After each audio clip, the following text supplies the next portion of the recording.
Online প্ল্যাটফর্মের ভিড়ে সবচেয়ে বেশি যে জিনিসটা আমাকে হতাশ করে তা হলো এই ফেসবুক। এ যেন এক মুখোশ পরা বিরাট শহর, যেখানে মানুষ বাস্তবতা নয় বরং ধোঁকা, নাটক, অভিনয় আর অসত্যকে আশ্রয় করে বাঁচে। নিজের না থাকা জিনিসটাকেও এমন ভাবে নিজের বলে সাজিয়ে তোলে যেন সেই সবকিছুর মালিক।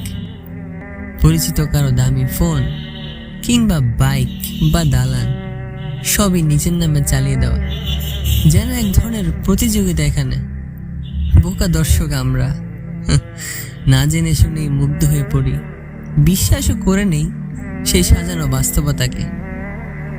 এই প্ল্যাটফর্মে কাউকে যাচাই করার বিন্দুমাত্র সুযোগ নেই, নেই সত্য মিথ্যার স্পষ্ট বিভাজন।